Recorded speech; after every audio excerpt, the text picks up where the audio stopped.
Good evening मेरे प्रिय student, मैं सूरज सिंह। आज हम लोग अपने पिछले प्रकरण की तरह आपके हिंदी व्याकरण का बहुत ही इम्पोर्टेंट चैप्टर है और ये चैप्टर बहुत ही इम्पोर्टेंट है। और चैप्टर आज हम लोग पढ़ेंगे अव्यय के बारे में।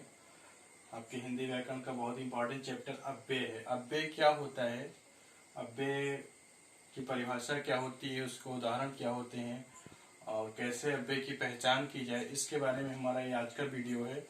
वीडियो स्टार्ट करने से पहले मैं आप सभी से रिक्वेस्ट करूंगा कि मेरी इस वीडियो को लास्ट तक देखना, जिससे आप सभी को मेरा ये वीडियो अच्छे से समझ में आए।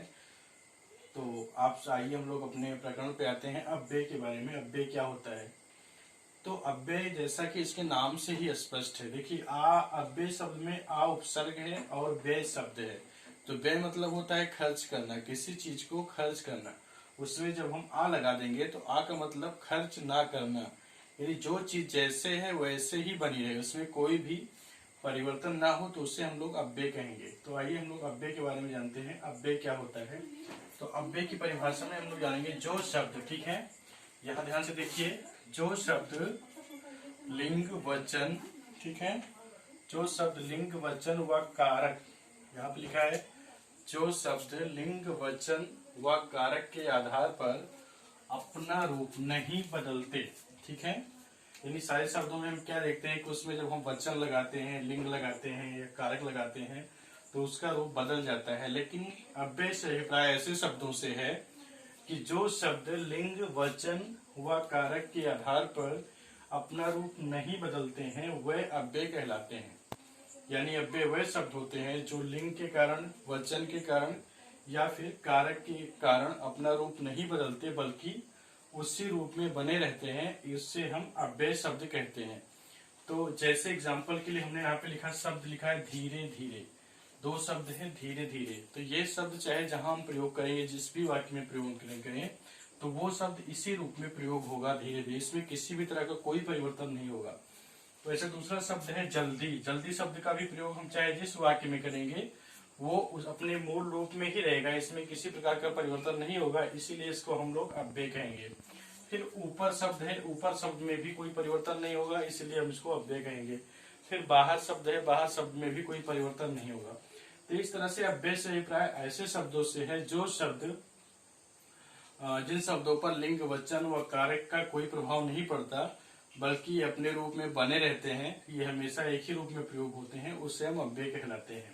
तो इस तरह से अव्यय से अभिप्राय ऐसे शब्दों से है जो सदा अपरिवर्तित रहते हैं। यहाँ पे ध्यान से देखिए, इस तरह से अव्यय से अभिप्राय ऐसे शब्दों से है जो सदा अपरिवर्तित रहते हैं, इनमें कोई विकार या परिवर्तन नहीं होता है, इसीलिए इन्हें हम अव्यय को अविकारी शब्द भी कहते हैं। अव्यय शब्द का दूसरा नाम है अविकारी शब्द, यानी ऐसे शब्द जिसमें किसी भी तरह का कोई विकार ना हो, कोई परिवर्तन ना हो, उसे हम लोग अविकारी शब्द कहेंगे। फॉर एग्जाम्पल के लिए हमने वाक्य लिखा, मैं सुबह जल्दी उठा लेकिन ट्रेन छूट गई। तो यहाँ पे देखिए वाक्य है लेकिन, यहाँ पे लेकिन शब्द लिखा हुआ है। तो लेकिन शब्द में हम क्या लिख रहे हैं? लेकिन शब्द चाहे जहां प्रयोग किया जाएगा, चाहे जिस भी रूप में प्रयोग किया जाएगा, ये हमेशा अपने मूल रूप में ही रहेगा, इसमें किसी भी तरह का कोई परिवर्तन नहीं होगा, इसीलिए इसको हम लोग अव्यय बोलेंगे। इस तरह दूसरा शब्द है, वह धीरे धीरे विद्यालय चल कर गया। तो यहाँ पे शब्द देखिए धीरे धीरे लिखा है, धीरे धीरे शब्द लिखा है, धीरे धीरे शब्द भी अपने मूल रूप में रहेगा, इसमें किसी भी तरह का कोई परिवर्तन नहीं हो रहा है, इसीलिए इसको हम लोग अव्यय बोलेंगे। तो मुझे उम्मीद है कि आप सभी को अव्यय की परिभाषा समझ में आ गई होगी। ये बहुत ही आसान है, बस थोड़ा सा समझने की जरूरत है। तो अव्यय से अभिप्राय ऐसे शब्दों से है जो शब्द हमेशा अपरिवर्तित रहते हैं, उसमें किसी प्रकार का परिवर्तन नहीं होता, इसीलिए इसको हम अविकारी शब्द कहते हैं। फॉर एग्जाम्पल जैसे धीरे धीरे, जल्दी, ऊपर, बाहर। वाक्य भी हमने बना के दे दिया, जैसे मैं धीरे धीरे चलकर विद्यालय गया, मैं सुबह जल्दी उठा लेकिन ट्रेन छूट गई। तो लेकिन शब्द अव्यय है।